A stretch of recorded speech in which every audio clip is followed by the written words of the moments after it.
नाज़रीन, इसराइल ने गजा में कैफे पर 500 पाउंड वजनी बम गिराया। गजा में मुजाहमतकारों का इसराइली फौजी कमांड एंड कंट्रोल हेडक्वार्टर पर हमला।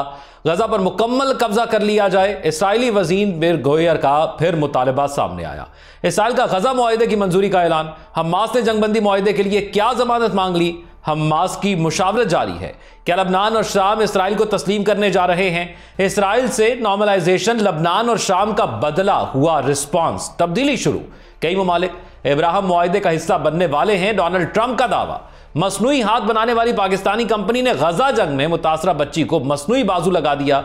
ईरान अमेरिका के दरमियान जौहरी मुज़ाकरात आइंदा हफ्ते ओस्लो में मुतवक्के हैं। ईरान की धमकियां रोकने के लिए एक मंसूबा तैयार कर रहे हैं। इसराइल की जानिब से यह मौक़िफ़ आया है, जबकि रूस यूक्रेन अपने मकासद से पीछे नहीं हटेगा। पुतिन ने ट्रंप को वाज़ेह कर दिया है। रूस का यूक्रेन पर अब तक का सबसे बड़ा फ़ज़ाई हमला सामने आया है। आप देख रहे हैं 92 डिजिटल और मैं हूं ज़ौक अहमद। नाज़रीन, बरतानिया की एक ताज़ा रिपोर्ट में इंकशाफ किया गया है कि इसराइली फ़ौज ने पीर के रोज़ गजा के साहिली इलाके में वाक़े एक मसरूफ़ कैफ़े पर हमले में 500 पाउंड वजनी बम इस्तेमाल किया, जो एक इंतहाई ताकतवर हथियार है। यह बम शदीद धमाका खेज लहरें पैदा करता है और वसी रकबे में टुकड़े बखेरता है। गार्डियन के मुताबिक मुख्तलिफ शवाहिद ने इस रिवायत की तस्दीक की है। रिपोर्ट में बैनुल-अक़वामी कानून के माहिरीन के हवाले से बताया गया है कि ऐसे गोला बारूद का इस्तेमाल, जबकि वहां बड़ी तादाद में आम शहरी मौजूद हों, जिनमें बच्चे, औरतें और बुजुर्ग शामिल थे, तकरीबन यकीनी तौर पर गैर कानूनी है और ये एकदम जंगी जुर्म के जुमरे में आ सकता है। यह नतीजा उन असलहा माहिरीन ने अखज़ किया जिन्होंने कैफे अल-बाख्ता पर गिराए गए बम के टुकड़ों का जायजा लिया। गार्डियन ने इनकी तस्वीर जारी की हैं, जिससे पता चलता है कि ये टुकड़े अमरीकी साख्ता मार्क 82 बम के थे, जिसका वजन 230 किलोग्राम होता है और यह गुज़िश्ता दहाइयों में मुतअद्दिद फ़ज़ाई हमलों में इस्तेमाल किया गया है। माहिरीन का कहना था कि धमाके से जो बड़ा गड़ा बना, वो भी इस बात का इजाफी सबूत है कि वहां इस नौइयत का भारी और मुहल्लक बम इस्तेमाल किया गया था। दूसरी तरफ इसराइली फौज के एक तर्जुमान ने कहा है कि कैफे पर हमला अब ज़ेरे जायजा है और इसके मुताबिक हमले से पहले शहरी नुकसानात को कम करने के लिए फ़ज़ाई निगरानी के जरिए कुछ इक़दाम किए गए थे। गजा के हुक्काम ने तस्दीक की है कि इस कैफे पर हमले में 24 से 36 फ़लस्तीनी शहीद हुए, जबकि दर्जनों दीगर जख्मी भी हुए। आलमी कानून, जो जिनेवा कन्वेंशन पर मबनी है, उनके मुताबिक किसी भी फौज को ऐसे हमले करने की इजाज़त नहीं जिनमें शहरियों को जानी नुकसान या अस्करी फायदे के मुकाबले में हद से ज्यादा और गैर मुतनासिब नुकसान का खदशा हो। अल-कुद्स ब्रिगेड्स का गजा में मुजाहमतकारों का इसराइली फौजी कमांड एंड कंट्रोल हेडक्वार्टर पर हमला सामने आया। इसकी जवाबी कार्रवाई में फलस्तीनी मुजामती तंजीम इस्लामी जहाद के अस्करी विंग अल-कुद्स ब्रिगेड्स का कहना है कि उसने इसराइली फौजी कमांड एंड कंट्रोल हेडक्वार्टर को मिसाइल से निशाना बनाया और यह हमला बराह रास्त हमला था। एक और बयान में अल-कुद्स ब्रिगेड्स ने इस बात पर जोर दिया कि popular front for liberation of फलस्तीन से वाबस्ता शहीद अबू अली मुस्तफ़ा ब्रिगेड्स के साथ मुश्तरका ऑपरेशन में जनूबी गजा की पट्टी में खान यूनस के शुमाल में इसराइली फौजी दस्तों के ठिकानों को मार्टर गोलों से निशाना बनाया। मुजाहमतकारों ने खान यूनस के मरकज में एक इसराइली टैंक को तबाह करने का भी ऐलान करते हुए कहा कि यह कार्रवाई काबिज फौज के आलात के साथ नस्ब 2 बमों को उड़ाकर अंजाम दी गई। यह हमले कब्जे के खिलाफ मुसल्लह मुजाहमत के फ्रेमवर्क के अंदर और गजा की पट्टी में हालिया इसराइली जारियत के जवाब में किए गए।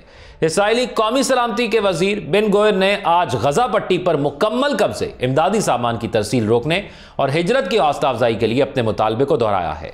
बेन गोयर ने कहा है कि मुआहदे तक पहुंचने की ख्वाहिश है और यह एक संगीन गलती है। हमें एक लम्हे के लिए भी तैयार यहां पर रुकना नहीं चाहिए। उन्होंने मजीद कहा कि हमें मुकम्मल फतह हासिल करने की जरूरत है और पूरी गजा पट्टी पर कब्जा करना है। ये वही प्लान है जिस पर बार बार वो अमेरिका के साथ मुशावरत करके यहां पर नस्लकुशी कर रहे हैं। हमें इंसानी इमदाद को रोकने और हिजरत की हौसला अफजाई करने की जरूरत है। यह इसराइली मौक़िफ़ भी बार बार आ रहा है, ऐसे मुआहदों की नहीं जो सिर्फ जुज़वी नताइज हासिल करते हैं।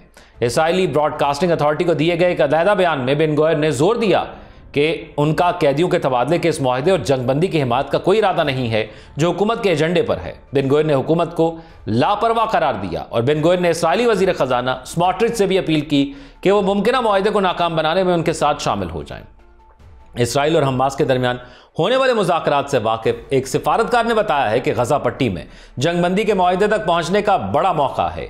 एक मिस्री ओहदेदार ने जंगबंदी की शिकों का इंकशाफ कर दिया है। सिफारतकार ने बताया कि अब मुआहदे तक पहुंचने का ये जो बड़ा मौका सामने आ रहा है, इसमें हमें जो इशारे मिल रहे हैं वो बताते हैं कि फरीकैन अब तैयार हैं। इसराइली वजीर आजम ने जंगबंदी की तजवीज़ पर इसराइल की मंजूरी का ऐलान किया है। इसराइली चैनल के मुताबिक हमास की जानिब से चंद घंटों में जंगबंदी की तजवीज़ पर अपना रद्दअमल पेश करने के तखमीने लगाए गए हैं। इसराइल हमास जंगबंदी होगी या नहीं, अमरीकी सदर ने आइंदा 24 घंटे अहम करार दिए जा रहे हैं। मगरबी मीडिया के मुताबिक वाशिंगटन रवानगी से कबल अमरीकी मीडिया से गुफ्तगू करते हुए सदर ट्रंप ने बताया कि गजा में इसराइल के खिलाफ जंगबंदी से मुतल्लिक हमास के फैसले का आइंदा 24 घंटों में पता चल जाएगा। उन्होंने इस पेशकश को हतमी करार देते हुए उम्मीद जाहिर की कि यह तजवीज़ खित्ते में जारी तनाज़े के खात्मे की राह हमवार करेगी। डोनाल्ड ट्रंप का दावा है कि कई ममालिक इब्राहिम मुआहदे का हिस्सा बनने वाले हैं। रूसी सदर से गुफ्तगू में सख्त मायूसी हुई, लगता है वो जंग रोकना नहीं चाहते। अमरीकी सदर डोनाल्ड ट्रंप ने मैरीलैंड में मीडिया से गुफ्तगू करते हुए कहा कि ईरान को जौहरी खतरे के एतबार से खत्म कर दिया गया है। रूसी सदर से होने वाली गुफ्तगू से सख्त मायूसी हुई, नहीं लगता कि सदर पुतिन जंग रोकना चाहते हैं। आयवा में यौम आज़ादी की तकरीब से खिताब में दावा किया कि ईरान के जौहरी तंसीबात को मुकम्मल तबाह कर दिया है। हमने ईरान में बेहतरीन काम किया और हर हदफ को कामयाबी से निशाना बनाया। अब ईरान अमेरिका से मुज़ाकरात करना चाहता है। अमेरिकी सदर ने यह भी कहा कि हमारे पास दुनिया की बेहतरीन फौज और तैयारे हैं, हमारे पास सबसे बेहतरीन शील्ड होगी। गोल्डन डोम मिसाइल शील्ड मुल्क को ईरान की जवाबी कार्रवाइयों से महफूज रखेगा। ट्रंप ने अगली सदारती मुद्दत के लिए कानून में तब्दीली का इंदिया देते हुए कहा कि मैं मजीद 4 साल के लिए अमेरिका का सदर बनूंगा। अमेरिका का जो कानून है उसमें कोई भी शख्स सिर्फ 2 दफा सदर बन सकता है और डोनाल्ड ट्रंप दूसरी दफा सदर मुंतखब हुए हैं और यह आखिरी उनका टेन्योर है। अब डोनाल्ड ट्रंप की बातों से ऐसा लग रहा है कि वो अपने आइन और कानून में तब्दीली भी करना चाहते हैं और एक बार फिर सदर बनना चाहते हैं। जबकि डोनाल्ड ट्रंप ने यह भी कहा कि हमारी हुकूमत को 165 दिन हो गए, अमेरिका बहुत कामयाब हो रहा है, ऐसा कामयाब अमेरिका पहले कभी नहीं देखा गया। लोगों ने कहा कि मैं जॉर्ज वाशिंगटन और अब्राहम लिंकन से भी बेहतर सदर हूं। दूसरी जानिब मसनूई हाथ बनाने वाली पाकिस्तानी कंपनी ने गजा में जंग से मुतासरा बच्ची सिदरा को मसनूई बाजू लगा दिया। कंपनी का कहना है कि यह इकदाम उर्दन में कंपनी के सरकारी शराकतदार के ताउन से मुमकिन हुआ। यह इस मिशन का आगाज है जिसका मकसद गजा में माजूर अफराद की मदद करना है। कंपनी का कहना है कि जंगज़दा इलाके में आवाम की मदद की कोशिश कर रहे हैं। कंपनी के मुताबिक इस मंसूबे का हदफ जंग से मुतासरा मजीद बच्चों और बड़ों तक पहुंचना है ताकि उन्हें उनके मुताबिक तैयार किए गए मसनूई आज़ा और तवील मुद्दती निगाहसाज फराहम की जा सके। अब नाज़रीन, लबनान और शाम के हवाले से बहुत खबरें सामने आ रही हैं कि वो इसराइल को तस्लीम करने जा रहा है। लबनान और शाम, जहां कुछ अरसे पहले तक इसराइल के साथ नॉर्मलाइजेशन के मामले को मुकम्मल ममनू समझा जाता था, मगर इसराइल की तरफ से पिछले हफ्ते इन दोनों मुल्कों को की जाने वाले ताल्लुकात की पेशगोइयों पर मिला जुला बल्कि काफ़ी मुख्तलिफ रद्द-ए-अमल देखने में आया है।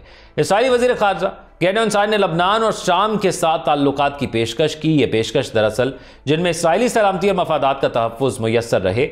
इसराइल अपनी सलामती के इस दायरे में शाम और इसराइल को भी शामिल करने पर माइल है। इस पेशकश पर पहली बार लबनान और शाम से कोई रद्द-ए-अमल सामने नहीं आया है और अगरचे दोनों मुल्कों ने अभी खामोशी ही रखी है, मगर मनफी रद्द-ए-अमल का ना आना बजाय खुद एक गैर मामूली बात है। बल्कि इसराइली वज़ीर ख़ारजा का यह बयान मशरिक़ वस्ता में आने वाली ताज़ा तब्दीलियों के दरमियान आया है। बिलाशुबा लबनान में हिज़्बुल्लाह का कमज़ोर हो जाना और शाम से बशारुल असद हुकूमत के खात्मे के बाद इसराइल, अमरीका और ईरान की हालिया जंग है जिसमें ईरानी जौहरी प्रोग्राम हदफ बताया गया। ये सब पेशरफ्त खित्ते की हरकत में बड़ी तब्दीलियों का इशारा बनी है। जबकि दूसरी जानिब एक और अहम जंग जो कि गुज़िश्ता तकरीबन 3 से 4 सालों से जारी है, उसमें सबसे अहम डेवलपमेंट ये हुई है कि इससे कबल हमने देखा था कि यूक्रेन की जानिब से एक हमला किया गया था रशिया में, जो कि ड्रोन से हमला किया था और तकरीबन 40 जहाज़ों को नुकसान पहुंचाया गया था, जिसके बाद रूस ने यह वाज़ेह किया था कि इसका भरपूर जवाब दिया जाएगा। अब अमेरिकी सदर डोनाल्ड ट्रंप और रूसी सदर पुतिन के दरमियान जो टेलीफोनिक राब्ता हुआ है, दोनों रहनुमाओं के माबैन 1 घंटे से ज़ायद गुफ्तगू हुई है और खबर एजेंसी के मुताबिक ट्रंप का कहना है कि रूसी हम मनसब व्लादिमीर पुतिन से होने वाली गुफ्तगू में यूक्रेन जंगबंदी की कोशिशों पर पेशरफ्त ना हो सकी। दूसरी जानिब मुशीर रूसी सदर ने बताया कि रूस यूक्रेन तनाज़े के सिफारती हल में दिलचस्पी रखता है, लेकिन वो यूक्रेन में अपने अहदाफ से पीछे नहीं हटेगा। क्रेमलिन के मुशीर यूरी ओशकोफ ने सहाफ़ियों को बताया कि इस तफसीली गुफ्तगू में ईरान और मशरिक़ वस्ता के अमूर भी ज़ेर बहस आए। पुतिन ने ट्रंप को गुज़िश्ता माह रूस और यूक्रेन के दरमियान जंगी कैदियों और फौजियों की लाशों के तबादले पर होने वाले मुआहदों पर अमल दरामद से आगाह किया और कहा कि मॉस्को कीव के साथ मुज़ाकरात जारी रखने के लिए तैयार है। हमारे सदर ने यह भी कहा कि रूस अपने मुक़र्रर करदा मकासद ज़रूर हासिल करेगा। दूसरी जानिब रूस का यूक्रेन पर अब तक का सबसे बड़ा फ़ज़ाई हमला सामने आया है। 500 से ज़ायद ड्रोन यूक्रेन भेज दिए। यूक्रेन की फ़ज़ाइया का कहना है कि रूस ने गुज़िश्ता शब यूक्रेन पर मजमूई तौर पर 537 फ़ज़ाई हथियार दागे हैं, जिनमें 470 से ज़ायद ड्रोन और 60 मिसाइल शामिल हैं। इनमें से 249 को मार गिराया गया, जबकि 226 लापता हो गए, जो मुमकिन तौर पर इलेक्ट्रॉनिक तौर पर जाम किए जाने से गिरे हैं। रूस की वजारत दिफा का कहना है कि उसने यूक्रेन के 3 ड्रोन्स को रात गए मार गिराया। यूक्रेन के गवर्नर अलेक्जेंडर ने कहा है कि रूस के मगरबी शहर ब्रांसिक पर यूक्रेन के एक और ड्रोन हमले में 2 अफराद जख्मी हुए हैं, जबकि रूस ने दावा किया है कि उसने जुज़वी तौर पर रूस के ज़ेर कब्जा डोनेस्टिक के इलाके में नोग्रानको गांव का कंट्रोल संभाल लिया है और यूक्रेन का एक F-16 लड़ाका तैयारा रूसी हमलों से दिफा करते हुए गिरकर तबाह हो गया, जिसके नतीजे में एक पायलट भी हलाक हो गया है।